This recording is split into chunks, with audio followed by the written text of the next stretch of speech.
There generally isn't an easy way to do things, but for a lot of things, there are some secret ways to get your goals accomplished. If you're just trying to graduate high school, you guys do know a D is a passing grade, and that's really all you need. Especially if you're not trying to go to a university, or if you're trying to go to like a trade school or a community college, which in turn is not only a lot cheaper, where most people are gonna wind up anyways, even if you are a straight A student, and on top of that is normally where a lot of successful people go, then getting straight D's and ditching high school may not be for everyone, but I know some people that have done it to their success.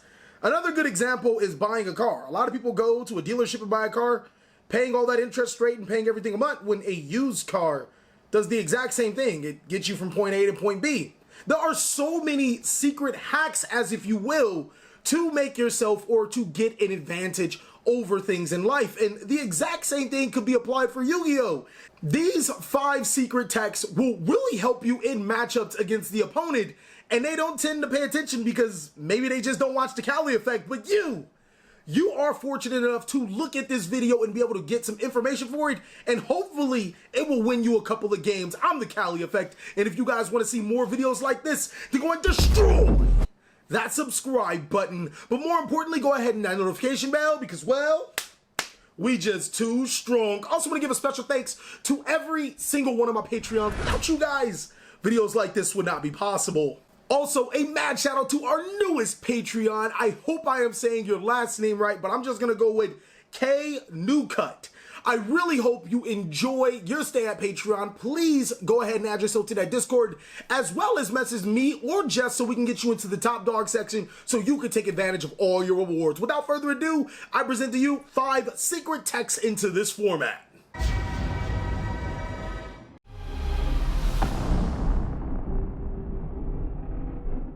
Coming in hot at number 5 on this list is the best hand trap in Yu-Gi-Oh! Right now. To be honest with you guys, I actually wanted to make a hand trap video discussing the best hand traps against some of the top tier decks, and then hand traps that you guys should shy away from. Nonetheless, I want you guys to post down below in the comment section if you want to see a video like that. But number 5 is Psy-Frame Gear Gamma. Now, this is easily the best hand trap for a myriad of reasons. First of all, it stops the Topologic Gumblar / Rongo loop, because not only is it negation, it actually can destroy the monster, unlike Ash Blossom and Joyous Spring, Effect Veiler, and Infinite Impermanence. Now, don't get me wrong, Effect Veiler and Infinite Permanence are insane against the Rongo loops and probably some of the better cards to use, but Psy-Frame Gear Gamma is not only negation, but it's destruction as well. Not only that, this card can be used offensively. If you are playing a spell-heavy deck that likes to search cards and your opponent is playing the probably most popular hand trap, which should be Psy-Frame Gear Gamma, but is Ash Blossom and Joyous Spring, you activate Terraforming, your opponent activates Ash Blossom, you chain Psy-Frame Gear Gamma. Not only did you get your search off, you're gonna get 2 free monsters to your side of the field. Psy-Frame Gear Gamma is definitely one of those cards that you see play in almost everyone's side deck, if not the main deck, because of its utility against the Rongo loops, but also just the ability to negate monster effects, destroy them, and place 2 monsters to your side of the field.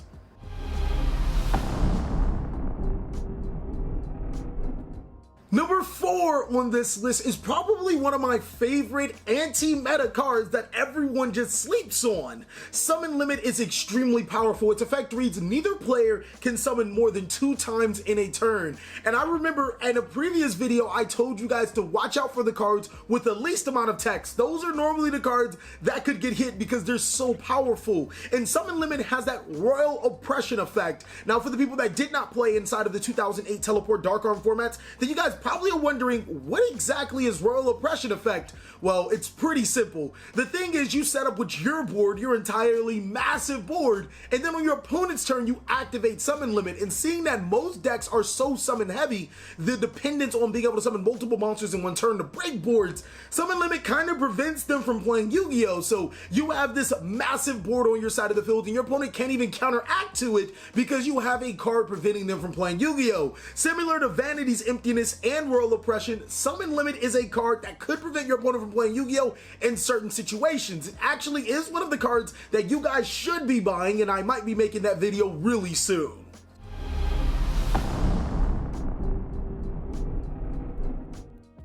Number 3 on this list is a blast from the past. This card used to be one of the strongest synchro monsters in the game. Unfortunately, due to the forbidden list and the pace of Yu-Gi-Oh! Changing, the card fell completely off the face of the earth, but now it's back with a vengeance, and it's really a powerful card inside of this format. Breanna, Dragon of the Ice Barrier, is a very simple card. You can discard cards from your hand and then return cards on your opponent's side of the field to their hand. You can only use Breanna's effect once. Now, I'm going by the new errata text of Breanna because the old text was just too strong. But Breanna is really interesting in Yu-Gi-Oh! There are a lot of decks that actually like to have certain cards in their hand to the graveyard, and then there are also monsters that your opponent will summon that can't be destroyed by card effects.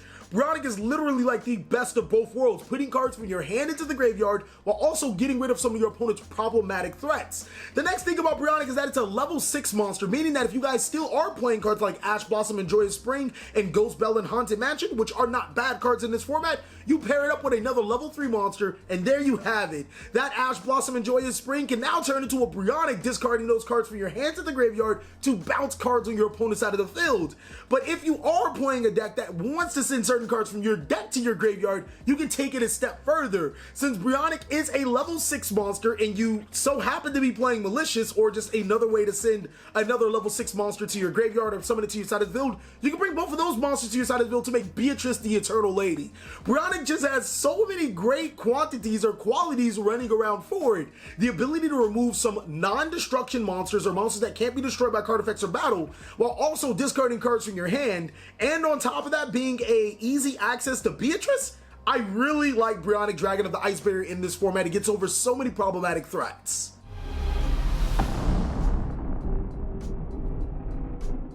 Number 2 on this list is a little specific, but I still have to say it is a secret tech into this format. If you are playing a deck that loves Chaos Monsters, or if you are playing a deck that loves Dark Arm Dragon, then Eclipse Wyvern just might be for you. When this card is sent to the graveyard, you can banish one level 7 or higher light or dark dragon monster. And then if it's banished itself, you can add it to your hand. Now there are so many possibilities for this card, namely the 2 best of them being Chaos Dragon Levianeer and also Dark Arm Dragon, being having the ability to search one of the most powerful cards in Yu-Gi-Oh! At a certain time is really just mind-blowing. And on top of that, Chaos Dragon Levianeer could be on this list. Its effects are just amazing, being able to destroy cards on your opponent's side of the field, being able to manipulate your opponent's hand. Chaos Dragon Levianeer should not be slept on. Eclipse Wyvern can search so many great cards in the Yu-Gi-Oh! And it only gets better with time. Combine that with the fact that being able to send cards from your deck to your graveyard is a little easier than now, since you have Curious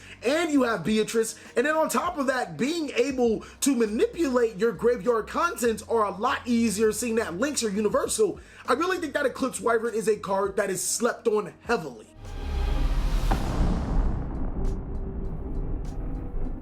Okay, ladies and gentlemen, so before we get to number 1, there are obviously some cards that I could not include in this top 5 video. Please go ahead and list them down in the comment section below. I know 2 of them off the top of my head are Mind Crush and Imperial Order. Imperial Order just being a blowout against so many decks into this format. So many decks are monster and spell reliant, so if you can activate Imperial Order and summon a card like, I don't know, Majesty's or Vanity's Fiend, your opponent is in a really tough position. The other card of being Mind Crush is just everybody searches, and normally you know 1 or 2 cards in your opponent's hand. Being able to activate that Mind Crush at a crucial time is too strong. Now, I gotta admit, number 1 is kind of like number 2, but a little different, because the combo sequence could be extended with number 2, and I think that these should be combined together. Plot twist, I play him on my Burning Abyss deck. But the Destrudo engine should not be ignored. At the cost of half of your life points, you can target 1 monster on your side of the field and spell summon Destrudo. Now, Destrudo becomes that monster's level to equal 7. Look, so this is basically how it'll always happen. Destrudo plus the monster you target will always make 7. So if you have a level 4 monster on the field, Destrudo becomes a level 3 monster when it hits the field. And it actually pairs up with some really good combos. First thing, Destrudo plus that monster can be used to make Yazi, and what Yazi can do is destroy an opponent's card on their side of the field. Now that seems okay. I paid half my life points to destroy an opponent's card. I'm not so sure, TheCaliEffect. Yazi actually has a second ability. When it is destroyed, you can spell summon 1 worm monster from your deck to your side of the field, which gets us to number 1 on this list. Mare is insane, ladies and gentlemen.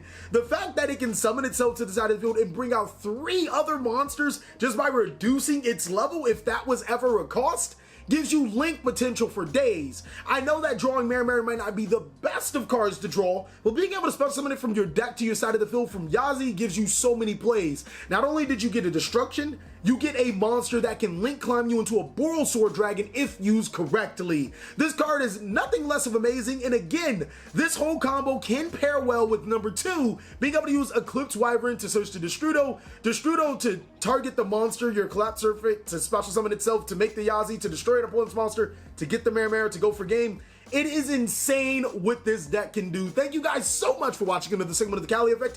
I really hope you enjoyed this video. If you did, go ahead and give it a like, and if you didn't, let us know down below in the comment section what we could do to be better. Please like, comment, subscribe, but most of all, enjoy. I hope you guys are having a great day like I am.